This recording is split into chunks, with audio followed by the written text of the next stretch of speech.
बहुत समय पहले की बात है। एक छोटे से गांव के पास घने जंगल में एक प्रसिद्ध साधु महात्मा रहते थे। कहा जाता था कि उनके पास ऐसी अद्भुत शक्ति थी जिससे वे अपने मन को पूरी तरह नियंत्रित कर सकते थे। लोग दूर दूर से उनके पास ज्ञान प्राप्त करने आते थे। उसी गांव में अर्जुन नाम का एक युवक रहता था। वह बुद्धिमान और परिश्रमी था, लेकिन उसकी सबसे बड़ी समस्या थी उसका चंचल मन। जब वह पढ़ाई करता तो थोड़ी ही देर में उसका ध्यान कहीं और चला जाता। कोई काम शुरू करता तो बीच में ही छोड़ देता। उसे खुद पर भरोसा नहीं था और इस वजह से वह जीवन में कुछ भी बड़ा हासिल नहीं कर पा रहा था। अर्जुन इससे बहुत परेशान था। वह जानता था कि अगर वह अपने मन पर नियंत्रण पा ले तो वह भी जीवन में कुछ महान कर सकता है। एक दिन उसने गांवों के कुछ बुजुर्गों से सुना कि जंगल में रहने वाले साधु महाराज मन को नियंत्रित करने की अद्भुत विधि जानते हैं। यह सुनकर अर्जुन के मन में आशा जगी। वह तुरंत साधु महाराज के पास पहुंचा। अर्जुन ने विनम्रता से प्रणाम किया और बोला, गुरुदेव, मेरा मन बहुत भटकता है। मैं किसी भी काम में ध्यान नहीं लगा पाता। कृपया मेरी मदद करें। साधु महाराज मुस्कुराए और बोले, अच्छा, पहले मुझे यह बताओ, तुम्हारा मन तुम्हारा है या किसी और का? अर्जुन चौंक गया। उसने झिझकते हुए उत्तर दिया, मेरा ही है गुरुदेव। तो फिर यह तुम्हारी आज्ञा क्यों नहीं मानता? साधु ने शांत स्वर में पूछा। अर्जुन के पास इस प्रश्न का कोई उत्तर नहीं था। उसने पहले कभी इस बारे में सोचा ही नहीं था। साधु महाराज ने पास के एक बड़े पीपल के पेड़ की ओर इशारा किया और कहा, बेटा, जाओ इस पेड़ के नीचे बैठो और बस एक बात ध्यान में रखो, मैं किसी भी हालत में इस पेड़ के बारे में नहीं सोचूंगा। अर्जुन को यह बहुत आसान कार्य लगा। वह खुशी खुशी पेड़ के नीचे जाकर बैठ गया और आंखें बंद कर लीं। लेकिन जैसे ही उसने सोचा कि उसे इस पेड़ के बारे में नहीं सोचना है, उसी क्षण उसके दिमाग में पेड़ की छवि आ गई। उसने खुद को रोकने की कोशिश की, लेकिन जितना वह इसे न सोचने का प्रयास करता, उसका मन उतना ही उसी पर केंद्रित हो जाता।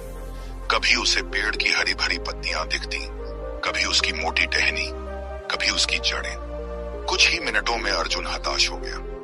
वह वापस साधु महाराज के पास पहुंचा और बोला, गुरुदेव, ये कैसा प्रयोग था? मैं जितना इस पेड़ के बारे में न सोचने की कोशिश करता, मेरा दिमाग उतना ही उसी पर चला जाता। साधु मुस्कुराए और बोले, यही तुम्हारे प्रश्न का उत्तर है पुत्र। मन को जबरदस्ती रोकने की कोशिश करने से वह और अधिक भटकता है। इसे नियंत्रित करने का तरीका इसे दबाना नहीं, बल्कि इसे सही दिशा में मोड़ना है। अर्जुन ने जिज्ञासु होकर पूछा, तो फिर मैं अपने दिमाग को कैसे काबू में कर सकता हूं? साधु महाराज ने पास रखे एक छोटे दीपक को जलाया और बोले, बेटा, इस दीपक की लौ को देखो। जब तक इसे तेल मिलता रहेगा, यह जलती रहेगी। अगर तुम चाहते हो कि यह बुझ जाए तो तुम्हें हवा से इसे बुझाने की जरूरत नहीं है। बस इसका तेल खत्म कर दो और यह अपने आप बुझ जाएगी। अर्जुन ध्यान से सुन रहा था। साधु ने समझाया, तुम्हारा मन भी इसी दीपक की तरह है।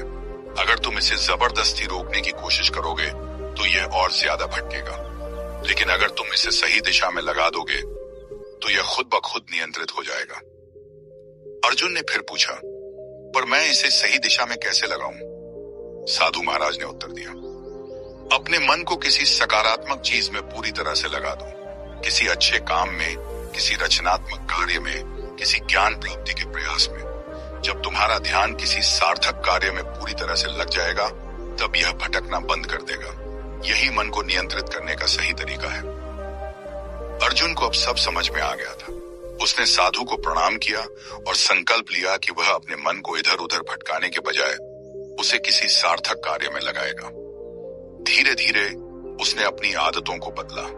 उसने एक लक्ष्य बनाया और अपनी पूरी ऊर्जा उसी पर केंद्रित कर दी।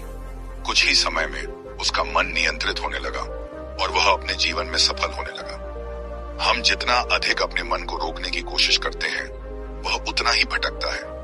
इसे काबू में करने का सही तरीका यह है कि हम इसे किसी सकारात्मक दिशा में केंद्रित करें। जब हमारा मन किसी सार्थक कार्य में व्यस्त रहेगा, वह स्वतः ही नियंत्रित हो जाएगा।